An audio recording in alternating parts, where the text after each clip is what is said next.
नमस्कार ताई आणि दादांनो, श्री स्वामी समर्थ.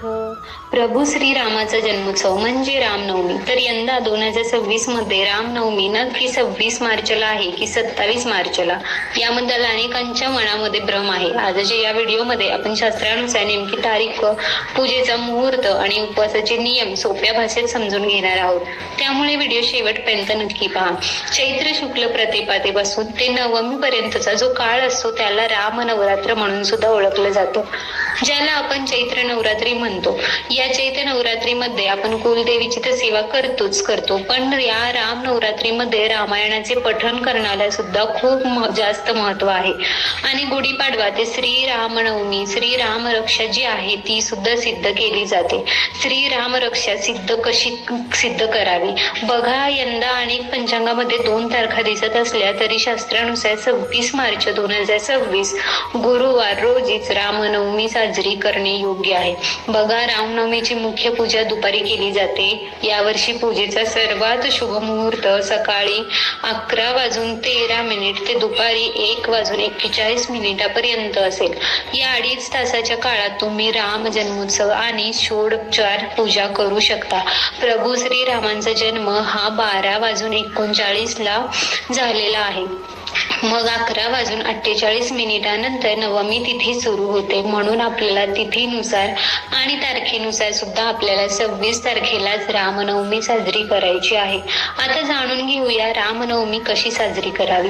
श्री रामनवमीच्या दिवशी घरातील सर्वांनी सकाळी लवकर उठायचं आहे. दार स्वच्छ करून घ्यायचा. उंबऱ्याला हळदीचं लेपन करायचं. दरवाजाला तुम्हाला जर भेटलं तर आंब्याचे पानाचे तोरण आवर्जून लावायचे.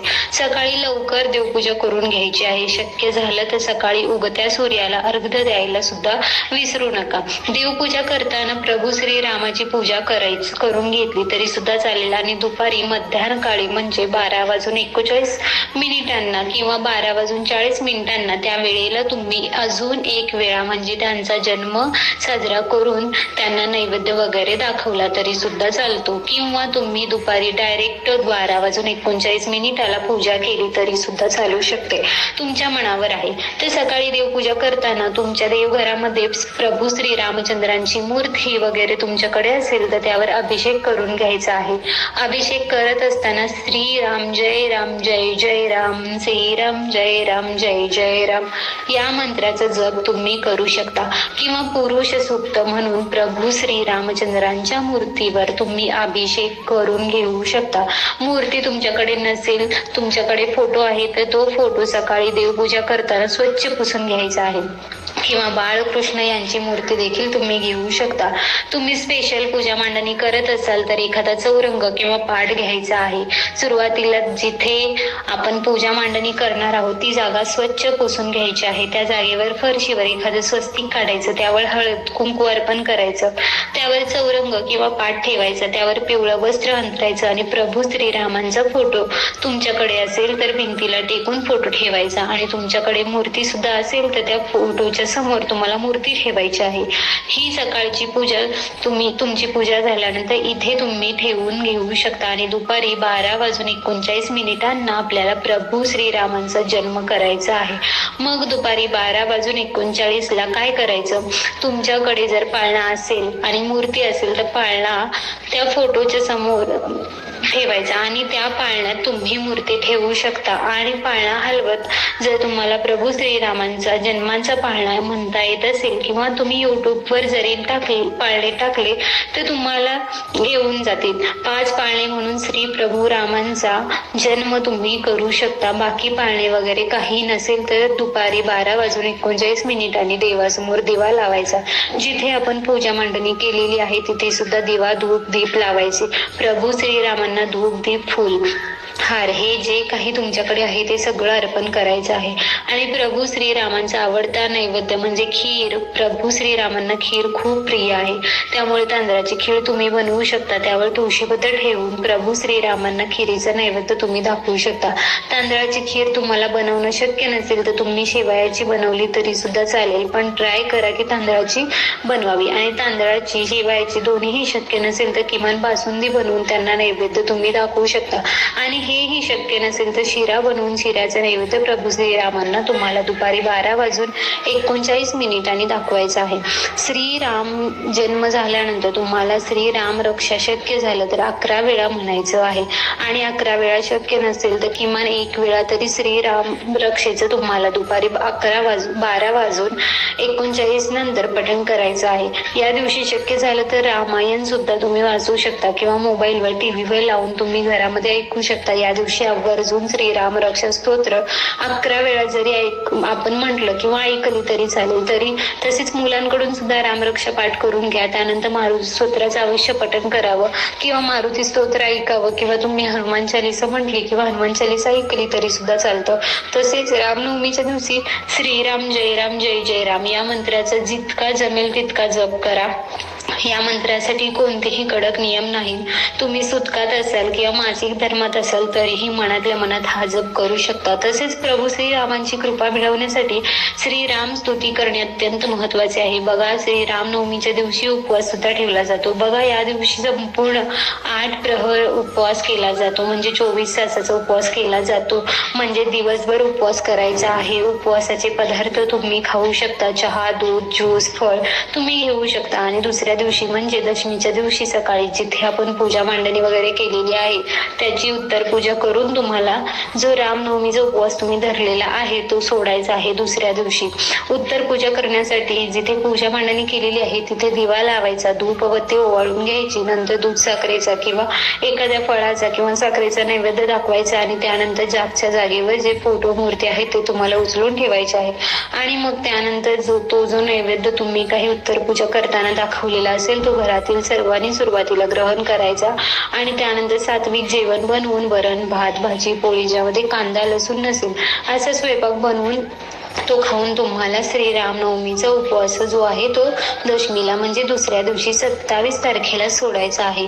तर अशा प्रकारे तुम्ही श्रीरामनवमी किंवा श्रीराम जन्म 26 मार्च 2026 ला साजरा करू शकता आणि 27 तारखेला दुसऱ्या दिवशी रामनवमीचा उपवास सोडू शकता. आणि प्रभू श्री रामचंद्रांना दाखवलेला जो खिरीचा नैवेद्य आहे तो थोडासा अर्धा तास वगैरे तिथेच ठेवून त्यानंतर घरातील सर्वांनी प्रसाद म्हणून तो ग्रहण करावा. तसेच बघा, उपवास सोडणे म्हणजे पारण. तर 26 मार्चला सकाळी 9 वाजेपर्यंत तुम्ही पारण करून आपला उपवास सोडावा. बघा, तुम्ही जर गर्भवती असाल तर आपल्या पोटावर उजवा हात ठेवून तुम्ही दररोज रामरक्षा म्हणू शकता. देवघरासमोर बसायचं, देवासमोर दिवा, धूप, अगरबत्ती लावायची आणि आपल्या पोटावर उजवा हात ठेवून तुम्ही रामरक्षा ऐकू शकता. जर तुम्हाला म्हणता येत असेल तर म्हणू शकता. असं दररोज केलं तर म्हटलं जातं की आपलं बाळ जे आहे ते सदृढ जन्माला येतं. तुम्हाला जर प्रेग्नेन्सी मध्ये काही प्रॉब्लेम वगैरे असतील ते सगळे दूर होऊन अगदी तुमचं बाळ जे आहे ते छान गुटगुटीत जन्माला येतं. तर नक्की तुम्ही हे करू शकता. आणि असंही म्हटलं जातं की ज्या मुलांना स्पष्ट बोलता येत नाही ते बोबडं वगैरे बोलतात तर त्यांना रामरक्षा शिकवायची, त्यांना रामरक्षा म्हणायला लावायची. जेव्हा ते रामरक्षा शिकतील, रामरक्षा म्हणतील तर त्यांची जड जीभ जे असते ती वळायला लागते आणि ते स्पष्ट बोलू लागतात. तर नक्कीच तुम्ही हे ट्राय करून बघू शकता, कारण बऱ्याच जणांना हा प्रॉब्लेम असतो. तसेच रामनवमीच्या संध्याकाळी आपल्याला मुख्य दरवाजावर किंवा देवासमोर 9 दिवे नक्की लावा. दिव्याच्या प्रकाशाने आपल्या आयुष्यातील दुःख आणि संकटांना अंधार दूर होतो. या दिवशी संध्याकाळी आपल्याला काय करायचं आहे, 9 पिठाचे दिवे बनवायचे आहे किंवा तुम्ही मातीच्या पंत्या जरी घेतली तेलवाती टाकून ते दिवे प्रज्वलित केले तरी पण चालते. त्या नवमीच्या दिवशी आहे चैत्र शुक्ल नवमी आणि यालाच आपण रामनवमी म्हणतो. म्हणून 9 दिवे आपल्याला कुठे लावायचे तर बघा, प्रथम तुम्ही एका ताटामध्ये या 9 पंत्या किंवा 9 गव्हाच्या पिठाचे तयार केलेले दिवे प्रज्वलित करून घेऊ शकता. हे सगळे दिवे प्रज्वलित करून झाल्यानंतर की एका ताटामध्ये ठेवायचे आणि त्या 9 दिव्यांना आपण जी रामनवमीची पूजा मांडलेली असते त्या पूजा मांडणीला ओवाळून घ्यायचं. जय राम, श्रीराम, जय जय राम असे 3दा किंवा 5दा तुम्ही गर्जना करू शकता. आणि याच 9 दिव्यांनी पुन्हा तुम्हाला अयोध्येच्या दिशेला तोंड करून ओवाळून घ्यायचं आहे. त्यानंतर हे 9 दिवे ते नंतर कुठे ठेवायचे तर आपल्याला बाहेर ते तुळशीजवळ ठेवायचे आहेत. ज्यांना एवढे 9 दिवे एकाच ठिकाणी म्हणजे तुळशीपाशी ठेवणं शक्य होणार नाही. त्यांनी घरातच त्या देवघरासमोर आपण जी पूजा मांडलेली असते ना त्याच्यासमोर हे दिवे ठेवले तरीही चालतं, किंवा देवघरासमोर देखील ठेवू शकता. आता बघा, नवमी म्हणजे नववी तिथी, हे तर आहेच, पण हे 9 दिवे आपण का म्हणून लावतो याचाही अर्थ मी तुम्हाला थोडक्यात समजावून सांगते. बघा, पहिला दिवस सुख समृद्धीचा, दुसरा दिवा आरोग्याचा, तिसरा दिवा शरयू नदीचा, शरयू नावाची नदी जी अयोध्येतून वाहते किंवा अयोध्येमध्ये ती नदी आहे. चौथा दिवा प्रभू रामचंद्रांचा, पाचवा दिवा सीता मातेचा नावाचा, सहावा दिवा लक्ष्मण यांचा, सातवा दिवा हनुमानांचा, आठवा दिवा भरत यांचा आणि नववा दिवा यांचे सगळ्यात लहान बंधू शत्रुघ्न यांचा. तर अशा पद्धतीने हे 9 दिवे आपल्याला लावून त्यांचं दीप प्रज्वलन किंवा दीपदान या दिवशी करायचं आहे. तुम्हाला खूप चांगल्या पद्धतीने प्रभू रामचंद्रांचे आशीर्वाद या 9व्या दिव्यांच्या दीपदानामुळे मिळू शकतो. अवश्य तुम्ही हा विधी करा. भले तुम्हाला जास्त काही या दिवशी करता आलं नाही वेळेअभावी, पण 9 दिवे अवश्य लावा. पण त्यामध्ये लावा किंवा गव्हाचे पीठ थोडंसं मळा, त्यामध्ये हळद टाका, मीठ वगैरे टाकू नका आणि त्याचे छोटे छोटे दिवे बनवून त्यांच्यामध्ये एक तर तुम्ही फुलवाती किंवा दुहेरी वात लावून ते दिवे तुम्ही प्रज्वलित करून घ्या. अशा पद्धतीने हे दीपदान करा. प्रभू श्री रामचंद्र तुमच्या सर्व इच्छा पूर्ण करूत आणि तुमच्या आयुष्यात सुख समृद्धी येऊ हीच स्वामींच्या चरणी प्रार्थना. हा व्हिडिओ आवडला असेल तर लाईक करा आणि आपल्या मित्र परिवारांसोबत शेअर करायला विसरू नका. व्हिडिओ शेवटपर्यंत पाहिल्याबद्दल अगदी मनापासून तुमची मी खूप खूप आभारी आहे. तुम्हा सर्वांना रामनवमीच्या खूप साऱ्या शुभेच्छा. धन्यवाद.